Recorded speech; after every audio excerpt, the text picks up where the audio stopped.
All right, well, thank you.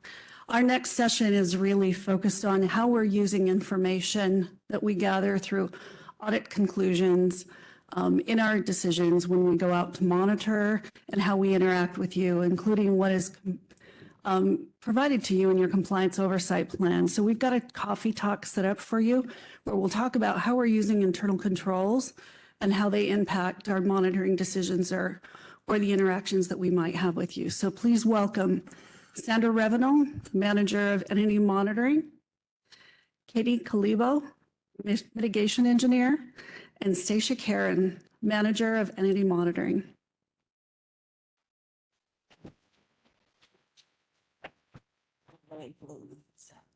Good morning. I'm actually going to sit over here.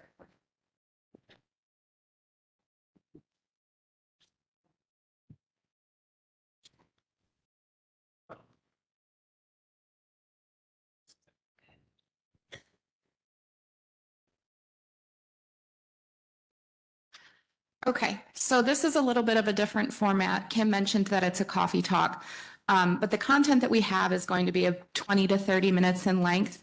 And what we're really looking to do is have an open dialogue with all of you. So one thing I would ask is, as we're talking about how internal controls travel through various CMEP components within WECC, think of questions you might have, because we want to take this opportunity to have that open conversation with you. Actually, I think this first bullet is just a little bit limiting. Learn how audit conclusions feed CMEP components. It's not just audit conclusions.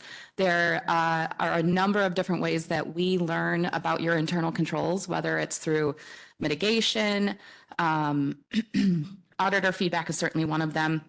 The ICDCT, which for those of you that don't know, is the internal controls data collection template. RFIs, that type of thing. So there's lots of different ways. But what we're going to do is kind of walk through these three areas: oversight planning, monitoring, and enforcement mitigation, and talk about what internal controls look like, how we use them, how they impact the work, certainly the risk, and how we communicate today and how we're looking to communicate better in the future, both internally and with you. And that gets back to that one CMEP experience that we want you to have, and that value add that's really important.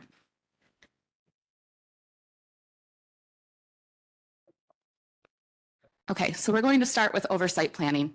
I've actually worked in enforcement and mitigation, oversight planning, and entity monitoring, so I have a pretty unique experience with this.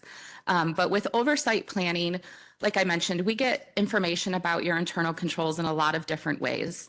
And the intention with that is to understand where you're mature, where you maybe have deficiencies and need to improve, and then apply that in a number of different ways, whether that feedback lands in your COP, your compliance oversight plan, or if certainly for targeted risk areas for audit. So if we know your inherent risk is fairly static in nature, right? So if you're a very big entity, you carry different risks than a very small entity. But how you handle your inherent risk and the controls that you apply, as Scott mentioned yesterday during the opening, that's your residual risk. And so that leads into those targeted risk areas. One thing that we're looking to do better as we move forward with those risk areas is to develop really clear audit objectives and then scope appropriately from there for the reliability standards. So to have a more defined scope, that is what leads us to that differentiated audit approach that we've talked about a bit. And internal controls are really foundational to that, because the more information we have, the more reasonable assurance we can have in a given area. And that's what leads to impacts with field work, I guess, is where I'm getting at. So I'm going to come back to oversight planning with respect to different programs like self-logging, but I want to hand it off to Stacia to talk about oversight planning. We have some targeted risk areas, we have clear audit objectives, and we hand you the scope as the ATL. Wear your ATL hat. Okay. What does that look like? So when I receive those audit objectives, and when we get the information that has been provided through the ICDCT, as an ATL, as an audit team, we are reviewing that information. That is evaluated. We come up with any questions that we might have with those internal controls, and those internal controls inform our field work. We identify areas that we might need to dig a little bit deeper because the controls might not be as strong. We identify if you have a lot of controls in one area, maybe we have like a little bit of a lighter touch. And this, going back to what Sandra just said, is the differentiated audit approach. So we want to kind of form our field work around what you have done with your program. We want to dive in where we see maybe potential weaknesses, and maybe have a lighter touch, like I just said, about where you have stronger controls. Okay, Stacia, I don't want to break your train of thought, but Oh. I'm going to admit that I'm going to do this throughout the entire Go talk. for it. So I want to touch on the fact, and I think WECC is doing a better job of this now than we have in the past.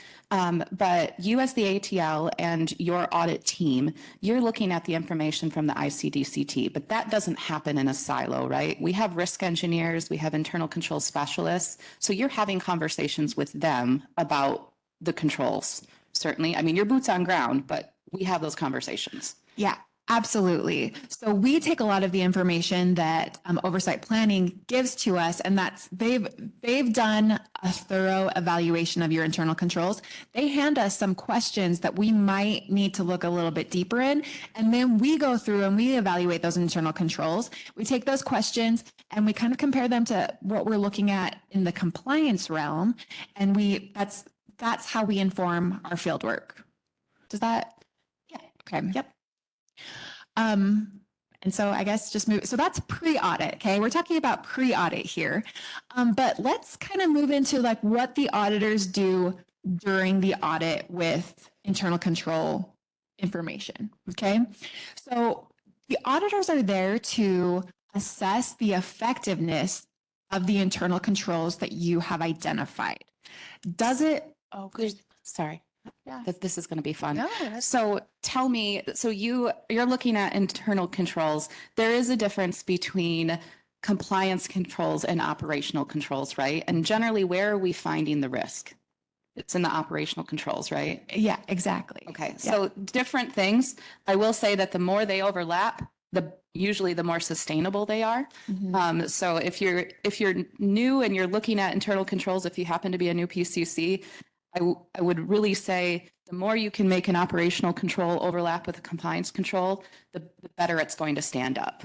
And Sandra, for those of us who aren't as familiar, could you explain operational versus compliance internal controls? Of course. So compliance controls are generally focused on how do we retain evidence or records that would demonstrate compliance. Operational controls might be something that your system operator or your substation lineman does out in the field that ensures that everything stays up, right? So they can certainly handshake, and they should, but they're not always one and the same. Thank you so much. Thank you so much. Yeah. So Tom Williams and I were having a discussion about this earlier this morning. And one thing that he brought up was internal controls are, how are you mitigating the risk? Because risk and compliance, as we've heard throughout this workshop, are different. We have compliance obligations that we have to meet, but then we also have this risk that we need to mitigate. And these internal controls are what is going to help us mitigate those risks. So that's what we're looking at here. We want to ensure that those risks are mitigated. And I know that this goes a little bit beyond compliance, but we want a secure, reliable power grid. That's our goal here. Okay, so I'm going to step in a little bit more to during audit. And so the auditors will assess the effectiveness of the internal controls. And this is, does it address what the entity is trying to accomplish? How well are the entities mitigating risks that they've identified? And then also, so internal controls, they can look really good on paper, but are they implemented correctly? Does the internal control implementation address what you are trying to accomplish there? Is it implemented well? And then also, so internal controls are fairly new, right? And sometimes we see that entities kind of have blinders on. They don't know what exactly an internal control is, or they haven't identified all their internal controls within their processes. And so one of the things that the audit teams are striving to do is point out, you guys have internal controls within your processes, within your plans. So we want to help you identify those internal controls, and then hopefully we can fine tune them.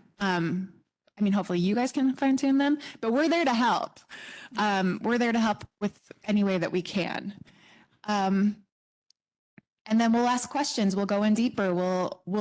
We want to flesh out these internal controls and get them to where they should be to mitigate those risks.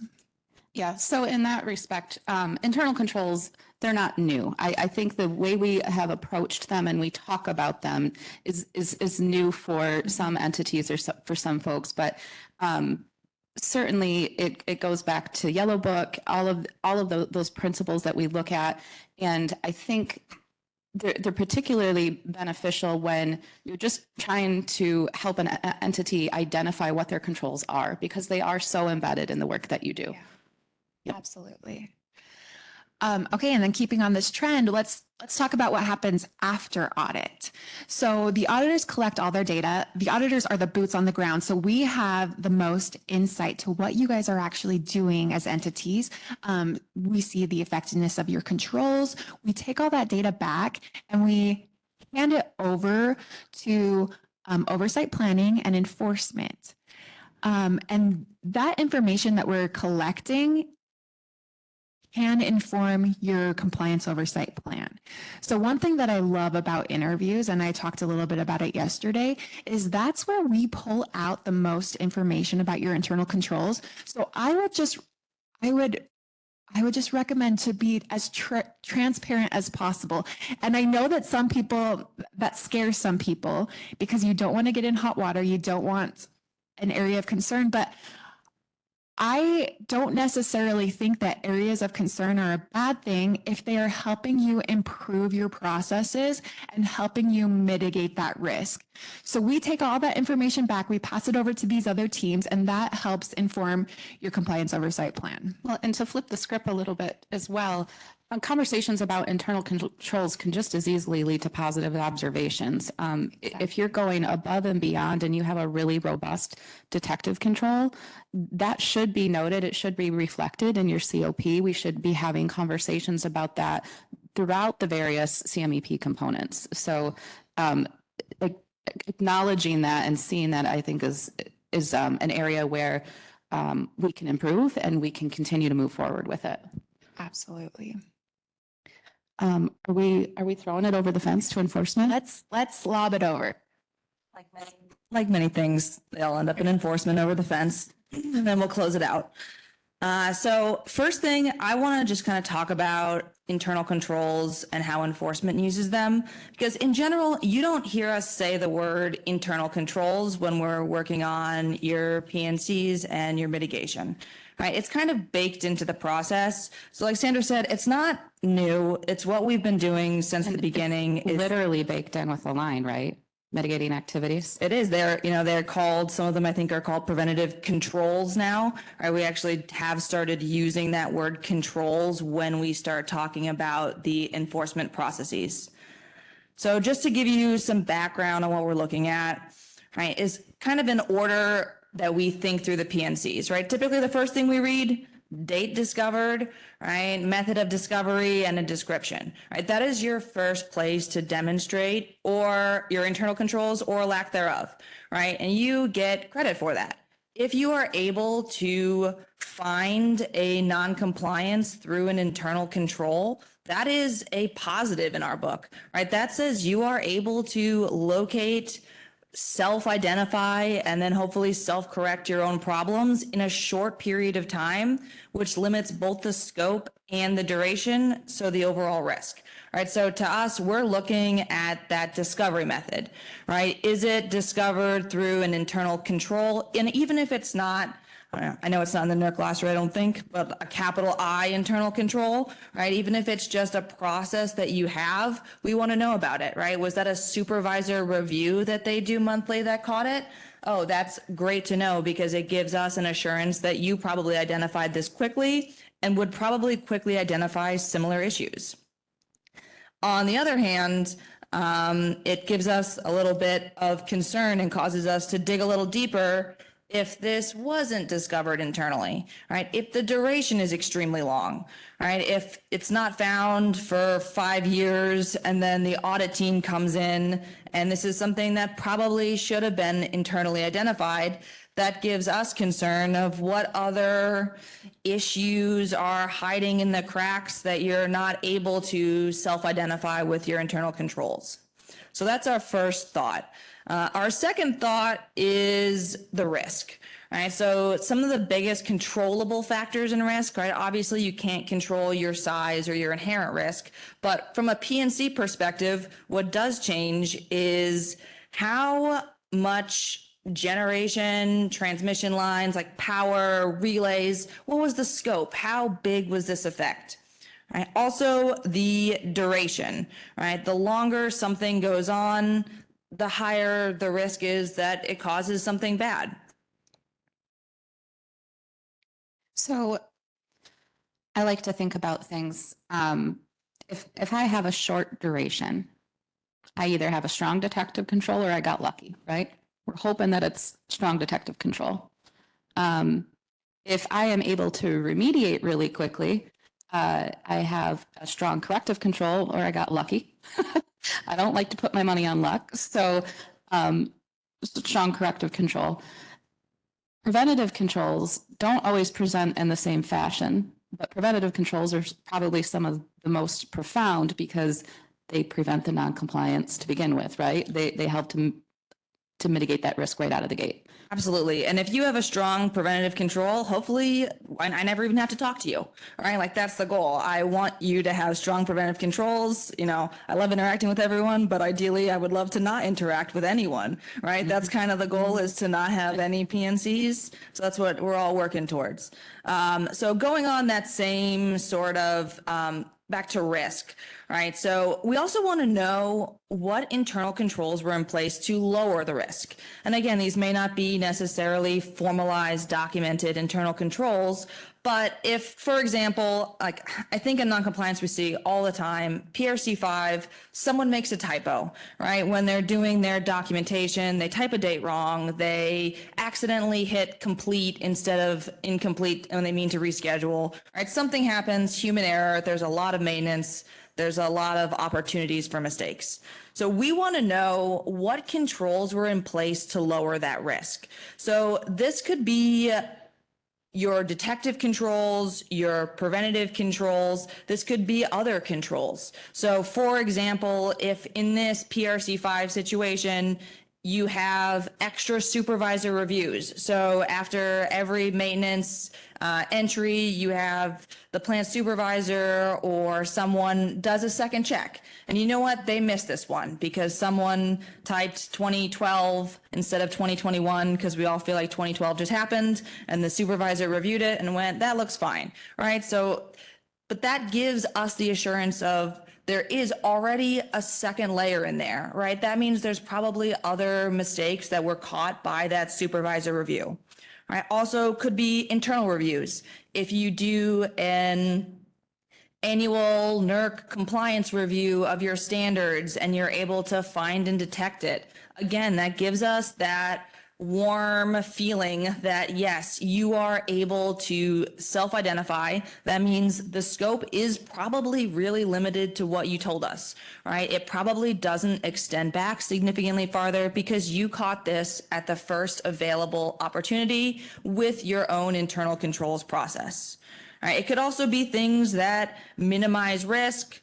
For example, if you're doing substation inspections, right, that decreases the chance that you have a leaky battery that no one is looking at, right? Basically anything around it that could minimize the risk, right? Maybe you did part of the maintenance, but you didn't do the whole maintenance in another part of your internal controls, right? There's so many examples that are very, very specific, right? So if you have something else that you think you could give us that says, hey, this is an internal control or a process that we have in place that would help us feel good that this is limited in duration, limited in scope, and limited in magnitude, like those are all part of the assessment that we perform.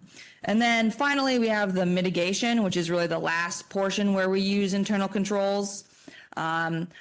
For most mitigation, the majority of the actions are internal controls, right? That's not always true 100% of the time, right? Generally, your remediation is not going to be an internal control. And when we say remediation, that means whatever returned you to compliance. So performing that testing, applying that patch. So that's not an internal control. That's just getting you back to compliance.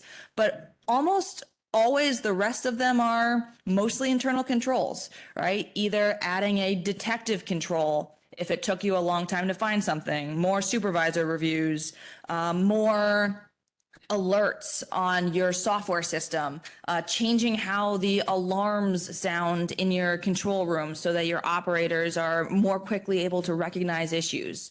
Right. You could also have preventative controls, right? So that's actually required. So we want to know what you're doing to prevent this. And that's typically what we're looking for is the strongest internal control. And sometimes we see that entities have actually already identified this weakness, addressed it, put in a new internal control and fixed it before they even found the non-compliance, right? Like sometimes they hide in the weeds until they eventually show up when you do your annual inspection.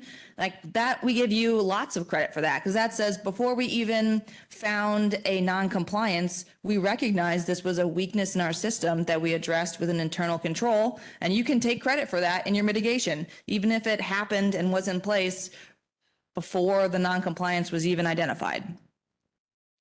All right, so that is pretty right. That's my main spiel on internal controls, right? So while we don't necessarily use the word, it's just so entrenched in the enforcement process that we are using it and we are assessing it essentially every single day, every time we look at every PNC.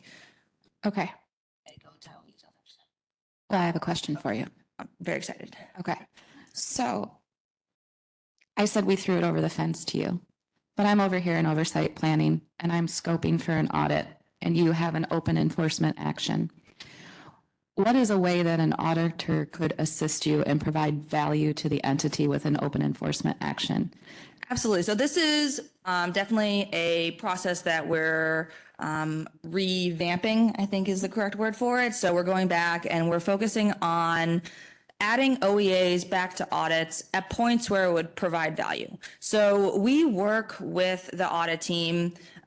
We take our enforcement actions that are open, maybe for a while, who knows, and we sit with the audit team, we go through and we say, what do we need to feel assured that this is closed out, that the risk is taken care of, that there's not going to be any more preventative actions. So this could look like us talking to the auditors and saying, hey, we're actually not really ready for this to go to audit yet. So it could be, we could actually, and we have removed things from audit scope if we're not done and we're not at a place in enforcement where we're ready to address this. All right. We could go to the auditors and say, we don't know what they're mitigating yet. We're not really sure what's happening. They haven't been super communicative.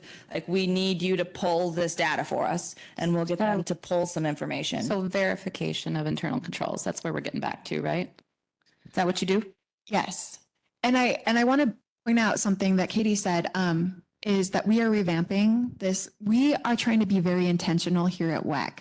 We are trying to streamline our processes. And so a lot of our processes we are revisiting and we are trying to make them as consistent as possible. So while it might be a little bit fluid depending on the situation, that is one of our main goals, is to make this a consistent approach. And to tag on, so for example, we've had audits where we say, okay, they said that they have completed their mitigation, they should be remediated, their preventative actions are done and in place. Like, please feel free to audit this like you normally would, with maybe even a focus on the specific areas that were a struggle. The audit team comes back and says, that looks great. We found no issues. It seems like their controls were really working. We're able to just say, okay, like that, using the work of others. The auditors said that they're doing a great job. I trust them. So what do we think? Are we ready for questions? Oh, sorry. I have more. Oh, you have more? Yeah, I brought a whole sheet of bullet points. Such a Sorry, diversity in enforcement, I tell you. They usually lock us in the closet, so we're not allowed to talk to people. So, they give you a microphone and you can't stop yourself. So the other thing is we actually do work with both risk and also the auditors when we're scoping, and we talk about your internal controls, right? So if you present your OEAs to us and they are fantastic, right? We have also taken things out of scope because they're so good, right? Where we say, auditors, I know it's not closed yet, but I looked at this, their mitigation is great. They had really fast detective controls. Like, yes, we know they have an open enforcement action on this, but I feel confident based on what they've presented me that, like, you don't need to go back and look at this again. Like, this is what they've given us is good enough that we are able to feel assured that this is no longer a risk to the BES. And we'll tell them, I don't think you need to put this in the audit anymore. They don't obviously take that straight for granted. You have to put it through whatever calculator, which I think is just Sandra, that tells us whether or not it's a high enough risk that it still needs to go to audit. But we do provide that feedback to make sure that they are fully informed when they're scoping. And that's the end of my bullet points. Beautiful. So do we have any questions? We called this a coffee talk, and I don't think a single one of us has coffee. Oh, enforcement has coffee.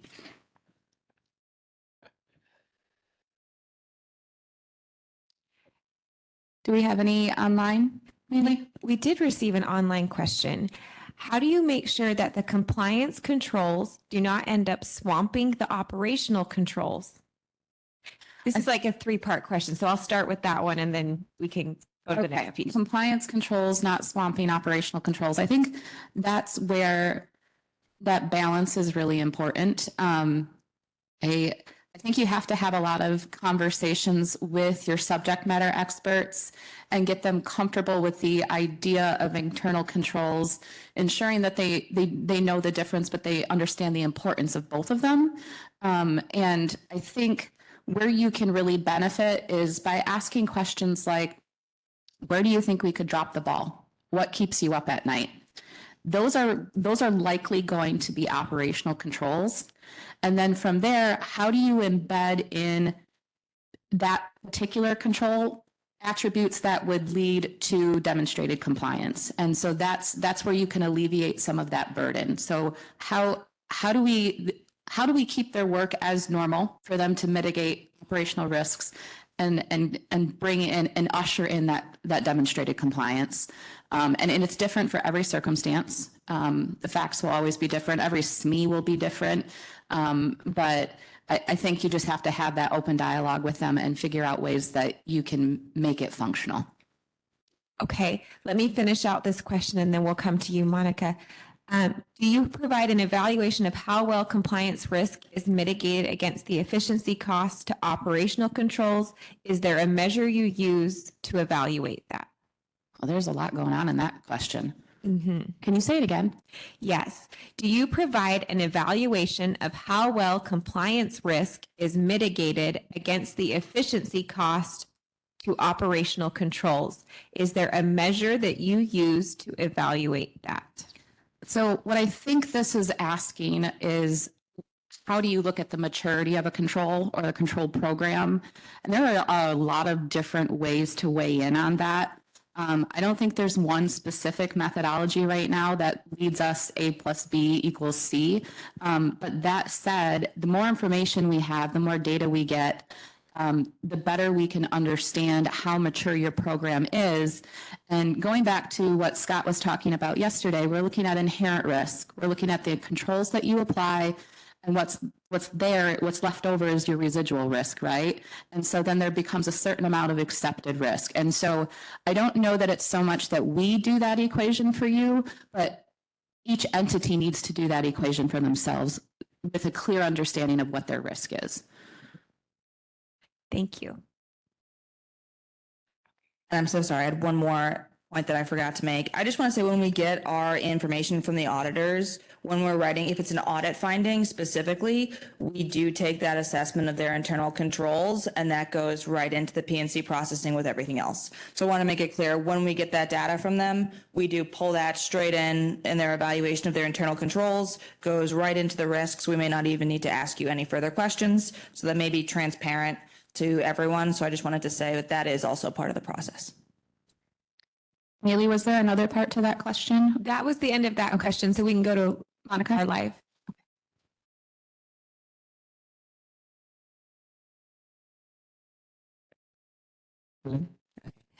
Good morning. I think we're still kind of waking up. So I feel that. with some grace, but great conversation, because I think we're all trying to move into that residual risk component with the actual risk to the reliability and security of the grid. And it's just wonderful to see how that is used here between the different processes, from internal control evaluations, audit, to enforcement. Has there been any thought about putting some process flows or some guiding criteria out there to kind of give us more of guidance in regards to how you guys are leveraging the information on risk in each of these processes that we could maybe reference? And that way, that would help us, as we kind of do our internal controls, as we assess our risks internally, to see how that actually plays within the different processes. And my second part of the question is, as you perform these activities, will there be some data or some metrics to see how are we doing in regards to these processes, and maybe tying it to the measurement of the success of the standards that we're being evaluated on? I think this is a part of that ERO collaboration that Scott was talking about the other day, and to see kind of the success of the standards being put into place and the compliance monitoring process evaluating those standards. Yeah. So for your first question, I don't have a deliverable in hand for that today, but this isn't a conversation that, it's certainly not a one and done kind of thing. I would like to talk about this at the spring workshop. I would encourage questions at the open webinar. And I think as we're moving to this more of a one CMEP approach and having those shared I guess responsibilities is a fair enough word, across all of those departments about the work that we do with internal controls, we need to share that back with industry so that there's a clear understanding of that. So certainly more to come on that. With respect to the maturity model and how specific standards, how you've performed in those areas, I think we need to continue to look at the risk areas and how those tie back to the standards. I think the premise that it's just SIP or it's just ONP, that's not really true. That we have to look at the risks as a whole and how well you're identifying and mitigating those risks. That needs to play into that maturity. So. Okay, thank you. I think one more question. Yeah. I think there was a discussion or a question raised the other day in regards to, as we collect this information, could we see some examples of some really good controls, or some, ones that would be stronger, preventative in certain scenarios? Not to disclose any entity information, but would it be possible to maybe, have some examples as you guys are looking at these, across all the entities within the Western region, to then peer share, provide some key learnings to the industry on how we can strengthen? Yeah, I definitely think that there's an opportunity there. We have these documents, I think they're called failure point documents. I don't love the title, to be honest, but it feels negative. But I think there's an opportunity to kind of flip the script with that. So not only identifying potential failure points, but best practices that can go along with that for building, implementing, and creating that feedback loop for internal controls in any given area, really. So. Thank you. I appreciate that. Oh, was there, you guys chime in? I also would like to plug enforcement's upcoming training that's going to happen quarterly at Salt Lake City. So that will talk about it definitely from a very enforcement specific lens and the internal controls that we're looking for in PNCs. So that will give us at least, I know it's not as broad as you're looking for, but that will be examples and like how we work through the process. So it's a lot more transparent for what we're looking for. Thank you. Truly appreciated. Great, thank you. So I heard the word or the acronym ICDCT, and there's always a lot of conversations, certainly in the WCF membership, of do you fill it out? How much information do you provide? Do you provide all the evidence that you're referencing? So I think it would be really good for entities to hear from WECC's perspective, the ones who are using the information that's provided. How helpful is it to you in this risk process to A, have entities complete the ICDCT? Because I'm sure there's some entities who don't, right? And how does that factor in? And then secondly, how helpful is the evidence that people attach? You know, it varies. So what I think the ICDCT does is it gives us information that we can utilize. Where I think we can get better is when we tap into that information and how that influences things. So that is certainly an evolution in itself. And I think that we are getting better with that. There has to be value add to the entity. If you take on this really heavy lift and you fill out the ICDCT and your evidence is phenomenal and you don't see that feedback loop happening throughout the CMEP components, that's problematic, right? Like I understand that, we all understand that. So utilizing that information sooner, utilizing it in different ways, making sure that all of these areas are talking about it is really, really important. And that is something that we're striving for with that one CMEP approach. So whether it's ICDCT or RFI, or however that ends up looking, I think that it's an opportunity for a differentiated audit approach as we move forward. Yep. So, okay, can you hear me now? So I think it's a great question. And one of the challenges we have is that each entity provides it in a different way. And so our objective in oversight planning is to understand how those controls are addressing the risk, how the entity identifies and mitigates risk. We have a number of entities that are providing very robust responses on their on the ICDCT and providing evidence. And that does impact the field work that Stacia talked about, because we have information that gives us reasonable assurance that the entity has the capability to identify and mitigate risk. And maybe that doesn't reduce all of their residual risk, but it allows us to understand how your programs are working together.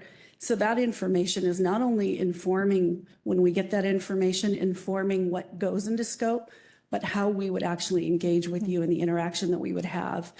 I'd just like to say that in terms of having a document that outlines, here's some great controls, every entity out here has a different situation. They're not apples to apples, right? And the way that you operate internally is very different. That's the information that we're trying to take in and understand as we work through our compliance monitoring and enforcement processes to understand how well those will allow us to have reasonable assurance on what you're doing, not only, yesterday, but today and going forward in the future. Don't go, Jenny. I am sorry. You came up, so I'm going to flip it a little bit back to you. So I was the ATL for your audit on the SIP portion, and Tacoma provided a very robust ICDCT package back to us. And so I just want, and I don't know what you're going to say here, but I just want to get your insight of how valuable it was to fill that out and provide the evidence, because you guys submitted a lot. It was very, very detailed and we appreciated it. But did you feel like it was value added to your audit? My boss is listening, so we actually, to prep for the WECC audit, we kicked off a formal internal controls program, and we had a database that we created, and we were thinking through like what information needs to go in here. At one point, we had internal controls in our RSA, and then we pulled them out when we saw the ICDCT. And so actually, filling out the ICDCT for us helped make those decisions of what our internal controls program collection was going to look like and what the field should be. It was also great conversations. I think the only thing, and I know different folks within our organization would say different things from their perspectives, but from my perspective, I think I wish we had asked those questions earlier of how you were using the ICDCT, because we provided those thorough responses and then we were like, hi, how are you using it? And we didn't hear anything. And so we were like, maybe we screwed it up. Maybe we didn't provide what they were looking for because we didn't get any feedback. But then we just went ahead and we asked, and we got like great feedback from you on it. And so I think we wish we would have asked for that earlier and then had more dialogue on that to see what quality it was that we had provided, to know that we didn't have good controls in certain areas. Yeah. But also, speaking of data collection, we are very curious if WECC is ever going to update or change what the ICDCT looks like, because as you change that, we may rethink what data we collect in our program. Yeah.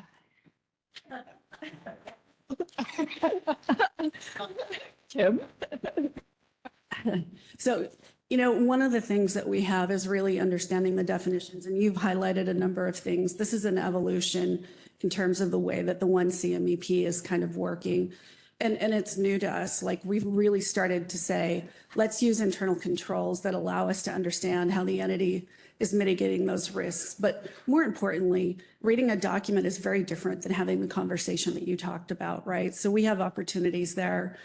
In terms of whether or not we continue with the internal controls collection templates, we're working across the ERO enterprise to make sure that we all have an understanding and that we're working off the same definitions and collecting data that will help us understand collectively across the ERO enterprise how entities are mitigating and addressing risks. And so I think there will be a change in the future.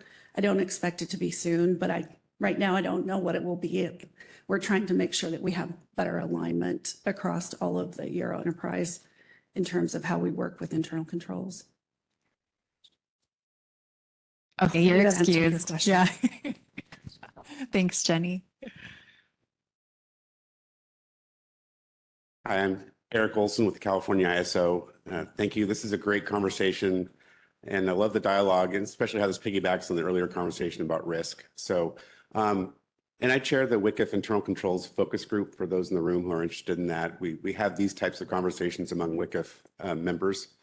And so, I'm interested in the ICDCT from the standpoint of, it's my understanding this was WECC's response to industry request for how do you want our controls information? And WECC put this out there as a way to give it to WECC, but not necessarily the only way.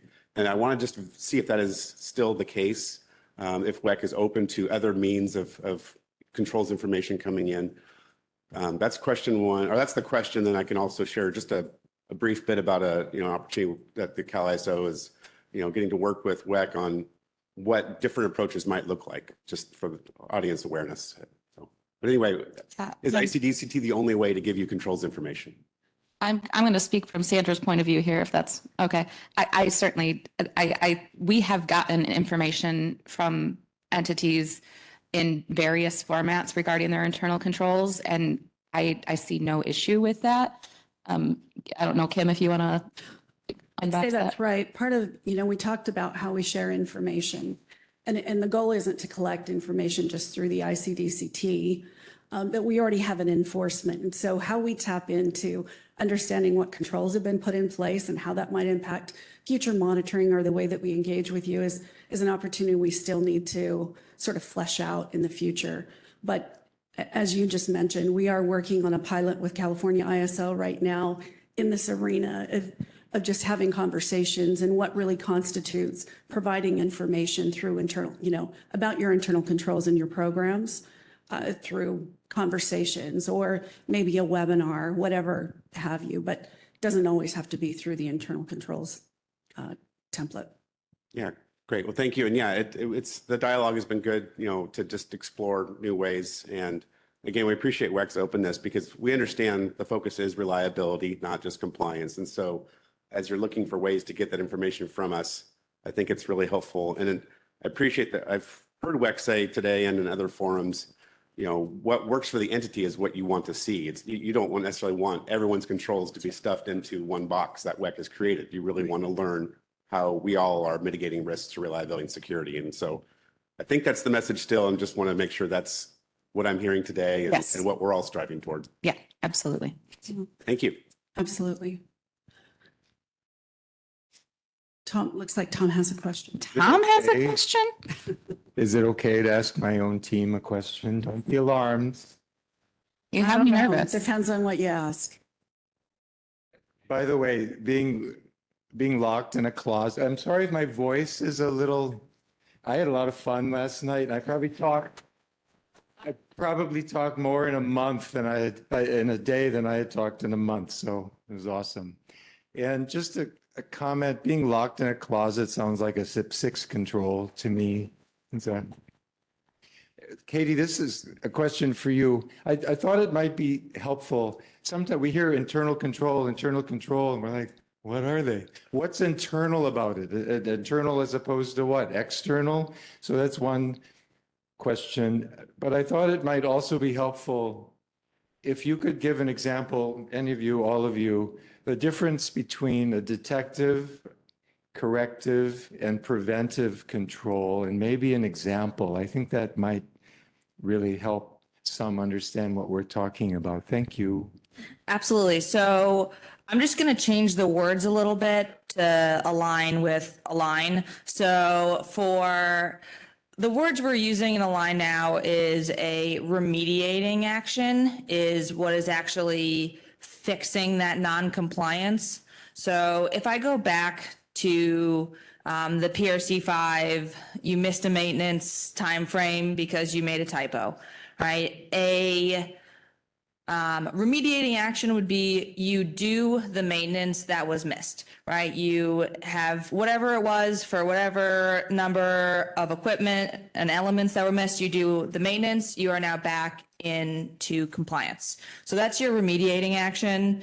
A detective action is something that will help you either find the non-compliance or find it before it's a non-compliance, right? Ideally, you'd be able to find it. The line gets a little fuzzy because it's kind of time frame specific, right? But if you, for that PRC5 example, if you added in a detective control that included each December, you do a review of the scheduled maintenance and the actual dates, and you do a line-by-line comparison, and you see when the next due date is, and you see, oh, for some reason, the next due date for this maintenance is in 2014. That doesn't seem right, right? That could be a detective control. It could be changing the settings for whatever system you use that will not accept dates that don't make sense. It could be anything that would basically help you trigger something to say, here is something that is wrong. Someone take a look and fix it would be a detective control. A preventative control would be something that stops the issue from ever happening, Right. And again, PRC5 is maybe not the best example because there is such a long time frame that leads up to it, right? But a PRC5 control could be you can't even input a date that doesn't make sense into your system. It could be that prior to data entry, your supervisor does a review and they're able to find it and notice that this mistake. It could be training if there's a system with the issue. It could be really anything that would stop it from ever becoming a non-compliance. If you're talking more on an operational side, it could be if you have 30 minutes to do some action, right? Maybe you add in additional alarms that alarm at 5 minutes, 10 minutes, 25 minutes. It informs the supervisor and does something, right? So basically anything that would stop the non-compliance from ever occurring. The WECC Align Users Guide, is that what it's called? Okay, the WECC Align Users Guide, it's on the WECC website, and it basically goes through what needs to be in every portion of the self-report, and it specifically defines each of those. So if you're ever not sure, one, feel free to reach out, but also take a look at that user's guide, and it basically clearly defines what each of those terms mean in Align and what we're looking for in each of those actions. So I don't know if there are any questions online, Maylee? One? Oh, just a sec. Thanks. I was waiting for my mic to catch up with me. We did get a couple online questions. The first is, can you also provide an example of a control for planning functions as opposed to operational?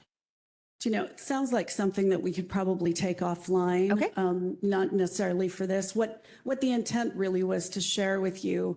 We've heard you. We've heard the feedback that providing controls does take time. And some people ask, I'd really like to understand when you're asking controls questions versus compliance questions so that I understand who needs to be in the room and what you're really seeking. Are you seeking to understand, or are you asking because there's a non-compliance?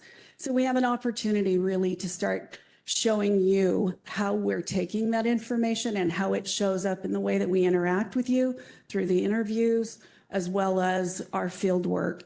And that goes to our non-compliance as well, any non-compliances, using that information to inform. If you've got detective controls that you've put in place, we might see increase in non-compliances being reported as you've improved your detective controls. And that doesn't mean that you're doing a worse job or there's issues going on. It means that you have good visibility that maybe you didn't have before.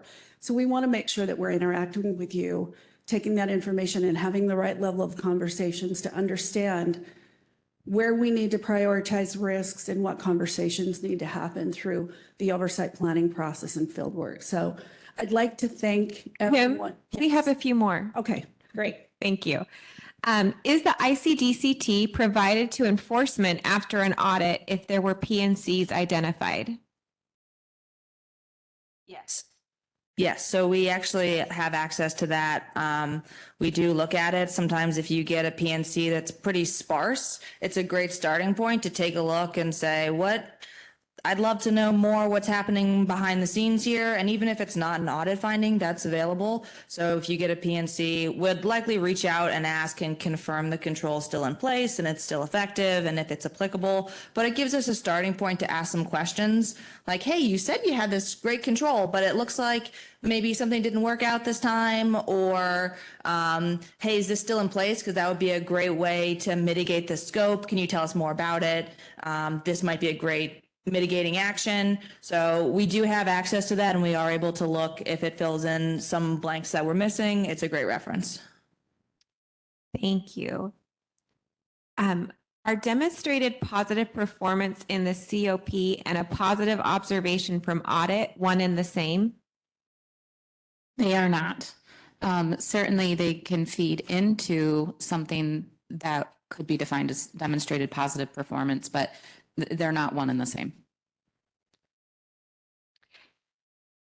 Will more information about my controls land in the COP in the future? Yes, absolutely. And how do internal controls relate to other programs like self-logging? So Michael and I were up on the stage yesterday and we were talking about the applicant review process. And certainly we look at internal controls. We look at the strength of your internal controls. And, you know, we have metrics and that type of thing to support that. So self-logging and internal controls go hand in hand. I think that everybody understands that. And you should see that reflected as we move forward. We're doing it today. Yep. That's it for the back of the room. Okay. All right. I think lastly, the one thing I'd like you to take away from this conversation is that in terms of internal controls, it isn't its own separate process. It really is embedded in the things that we're doing across all of our processes. And so I hope that in the future, as you provide us feedback, we can actually start connecting the dots a little bit better and have the conversations that Jenny was talking about. We have an opportunity there in the future. So I want to thank everyone up on stage, Stacia, Sandra, and Katie. Thank you for walking us through this conversation.